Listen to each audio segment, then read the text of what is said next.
सेन के PM office से रमिका सेन को एक ऑफिसर बता रहा होता है कि पिछले 3 सालों से रॉकी ने विदेशों तक अपना बिजनेस फैला दिया था और इंडोनेशिया और अमेरिका में भी उसने कई इलीगल काम किए थे।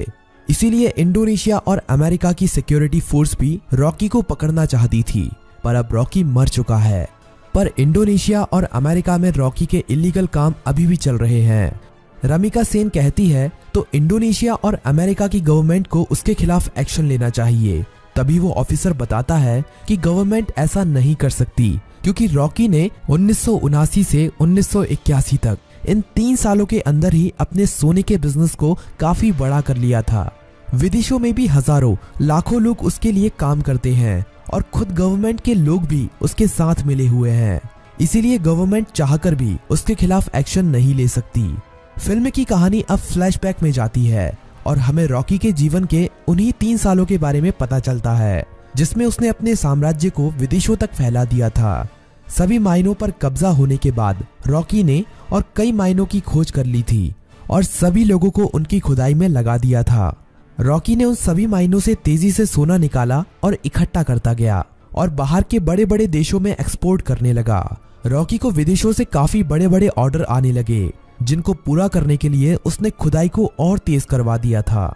दूसरी तरफ से उसने माइन की खुदाई के लिए और सोने की खोज के लिए अमेरिका से कई टेक्नोलॉजी मशीन भी मंगाई थी, जिससे वो जल्द से जल्द इन सभी माइनों का सोना निकालकर इकट्ठा कर सके। रॉकी ने अगले 1 साल के अंदर इन माइनों से इतना सोना निकाला था जितना कि पिछले 20 सालों में भी नहीं निकाला था। दूसरी तरफ रॉकी ने अपने इलाके को एक इंडस्ट्रियल एरिया बना लिया था और माइन में काम करने वाले लोगों के लिए उसने अच्छे घर, स्कूल, कॉलेज, अस्पताल सब कुछ बना दिए थे। इसीलिए खुदाई करने वाले लोग उसे काफी पसंद करते थे और उसके लिए अपनी जान देने के लिए भी तैयार थे। धीरे धीरे करके रॉकी का साम्राज्य बड़ा ही होता जा रहा था। विदेशों में सोने का एक्सपोर्ट करते करते रॉकी की जान पहचान भी विदेशों की सरकार से भी हो गई और सरकारों के कई लोग रॉकी के साथ मिल गए। रॉकी कई बार इंडोनेशिया और अमेरिका में भी गया था। वहां पर भी उसने अपने सोने के साम्राज्य को काफी बड़ा कर लिया था। इस साम्राज्य को फैलाने में सरकार के कई लोगों ने उसकी मदद की थी और रॉकी ने एक गैंग अपनी इंडोनेशिया में और एक अमेरिका में भी खड़ी कर ली थी और रॉकी ने इन गैंग के लिए अपना एक एक लीडर भी बना लिया था और रॉकी उन सभी का राजा बन गया था। इस तरह से रॉकी ने अपने साम्राज्य को विदेशों तक फैला दिया था। अब कहानी फ्लैशबैक से बाहर आती है और हमें दिखाया जाता है कि जब रमिका सेन ने भारत में रॉकी के साम्राज्य को खत्म कर दिया था और रॉकी अपना सारा सोना लेकर समुद्र के बीच में चला गया था, वहां पर रॉकी ने इंडियन नेवी को खुद मैसेज करके उसे मारने के लिए कहा था। तब इंडियन नेवी ने रॉकी के शिप पर मिसाइल छोड़कर रॉकी को मार दिया था, पर रॉकी वहां पर मरा नहीं था। रॉकी का सारा सोना उसी समुद्र की गहराइयों में उसी जहाज में दफन है और रॉकी को अमेरिका के सबमरीन ने बचा लिया था। ये सबमरीन अमेरिका के एक बिजनेसमैन की थी, जिसे रॉकी ने उन 3 सालों के बीच में अपना पार्टनर बना लिया था। रॉकी अब अमेरिका में सबसे छुपकर रह रहा था और वो महीने में कभी कभी इंडिया भी किसी को फोन करता था कि केजीएफ का क्या हुआ, केजीएफ को ठीक होने में कितना समय लगेगा। अब कहानी इंडिया में शिफ्ट होती है और हमें दिखाया जाता है कि सलार केजीएफ के तबाह होने के बाद केजीएफ को दोबारा से खड़ा कर रहा है और जो लोग बच गए थे उन सभी लोगों के साथ मिलकर रॉकी के साम्राज्य को दोबारा से खड़े करने में लगा हुआ है। सलार ये सभी रमिका सेन से छुपाकर कर रहा है, पर बहुत जल्द रमिका सेन को भी इसके बारे में पता चलने वाला है। धीरे धीरे करके सलार रॉकी के साम्राज्य को दोबारा से खड़ा कर देता है और दोबारा से माइनों में खुदाई शुरू हो जाती है। अब सलार रॉकी को फोन करता है और कहता है, मालिक, हमने आपका साम्राज्य दोबारा से खड़ा कर दिया है। जिस तरह आपने कहा था, अब आपके लौटने का समय आ चुका है। रॉकी कहता है, सलार, तुम्हारे लिए मेरे पास एक काम और है। तुम्हें उस सोने को समुद्र से निकालना है जो हमने इतने सालों से वहां पर छुपा के रखा है। वो हमारी माइनों से ही निकला हुआ सोना है। इसे हमें किसी भी कीमत पर समुद्र से निकालना है। इस सोने की मदद से ही मैं दोबारा से भारत में अपने साम्राज्य को खड़ा करूंगा। सलार सोने को समुद्र से निकालने के काम में लग जाता है और इंडिया में अब एंट्री होती है रॉकी की। सलार अपने लोगों को कहता है कि मालिक कई सालों के बाद यहाँ पर पधार रहे हैं, उनके स्वागत में कोई भी कमी नहीं रहनी चाहिए। किसी को नहीं पता था कि ये मालिक कौन है। रॉकी अकेला ही अमेरिका से आ रहा होता है। केजीएफ में रॉकी का स्वागत धूमधाम से किया जाता है। सभी लोग रॉकी को देखकर हैरान थे क्योंकि उन्हें लग रहा था कि रॉकी मर चुका है, लेकिन रॉकी तो अभी जिंदा है। रॉकी अपनी माइनों का काम देखने के बाद सीधा मिलना चाहता था रामिका सेन से।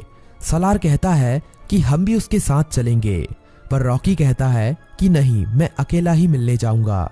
रॉकी अकेला ही अपनी रोल्स रॉयल कार में जा रहा होता है। तभी नाके पर पुलिस उसे पकड़ लेती है। पुलिस वाले जानते नहीं हैं कि वो रॉकी है। वो रॉकी के पास लाइसेंस ना होने की वजह से और ओवर स्पीडिंग होने की वजह से थाने ले जाती है। वहां पर रॉकी कुछ नहीं बोलता, बस अपने आदमियों को फोन कर देता है। थाने में बड़ा ऑफिसर आता है और रॉकी से चिल्लाकर बात करने लगता है। तभी पूरा पुलिस स्टेशन हिलने लगता है और कई हेलीकॉप्टर और बंदूक लेकर रॉकी के आदमी यहाँ पहुंच जाते हैं। उन आदमियों से एक आदमी रॉकी का लाइसेंस लेकर थाने के अंदर आता है और पुलिस को लाइसेंस दिखाता है। पुलिस वाला लाइसेंस पर रॉकी का नाम पढ़कर हैरान रह जाता है और रॉकी को वहां से जाने देता है। रॉकी अब सीधा रमिका सेन से मिलने के लिए जाता है। रॉकी के पहुंचने से पहले वो पुलिस वाला रमिका सेन तक ये खबर पहुंचा देता है कि रॉकी अभी भी जिंदा है। रमिका सेन ये खबर सुनकर हैरान हो जाती है कि अभी तक रॉकी कैसे जिंदा है। रमिका सेन को ये खबर भी मिल जाती है कि रॉकी के यहाँ आने से पहले किसी ने केजीएफ को दोबारा से खड़ा कर दिया है और केजीएफ से अभी भी खुदाई करके सोना निकाला जा रहा है। अब पीएम ऑफिस में एंट्री होती है रॉकी की।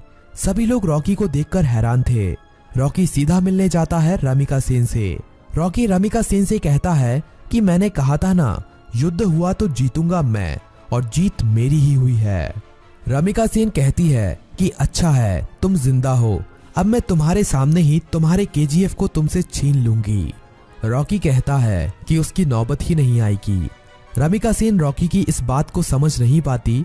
तभी रॉकी वहां से चला जाता है। अगले कुछ ही दिनों में रॉकी रमिका सेन की सरकार गिरा देता है और सरकार में अपनी पार्टी को जिताकर अपने आदमी को प्रधानमंत्री बना देता है। रॉकी अब दोबारा रमिका सेन को फोन करता है और कहता है कि अब क्या करोगे, अब तो तुम्हारी सरकार भी नहीं रही। रमिका सेन कहती है कि अब मेरी जिंदगी का एक ही मकसद है, तुम्हारी मौत। रमिका सेन रॉकी के सभी दुश्मनों को इकट्ठा करती है। रमिका सेन इनायत खली से भी हाथ मिला लेती है और जितने भी रॉकी के देश विदेश में दुश्मन थे सभी को इकट्ठा करके रॉकी को मारने का प्लान बनाती है। रॉकी को मार पाना आसान नहीं था। रॉकी जितना अकेला खतरनाक था उससे ज्यादा खतरनाक उसके गैंग के लोग थे। रमिका सेन को इंडोनेशिया और अमेरिका की गवर्नमेंट से भी सपोर्ट मिलता है, लेकिन रॉकी जानता था कि रमिका सेन उसके केजीएफ को तबाह करने में अपना पूरा जी जान लगा देगी। रमिका सेन जानती थी कि रॉकी को उसके केजीएफ में घुसकर मार पाना अब काफी ज्यादा मुश्किल हो गया है, क्योंकि अब रॉकी ने अपने केजीएफ में मिसाइलों को रोकने के लिए अपने केजीएफ के चारों तरफ रडार सिस्टम और काउंटर मिसाइल रख दी हैं। अब अगर कोई भी उसके केजीएफ के अंदर घुसने की कोशिश करेगा तो वो मारा जाएगा। रमिका सेन जानती थी कि रॉकी को मारने के लिए उसको केजीएफ से बाहर निकालना पड़ेगा और अकेले रॉकी के मरते ही उसका सारा साम्राज्य खत्म हो जाएगा। इंडिया में अपनी गवर्नमेंट खड़ी करने के बाद इंडिया की गवर्नमेंट रॉकी के लिए एक काफी बड़ी पार्टी रखती है। इस पार्टी में विदेशों के बड़े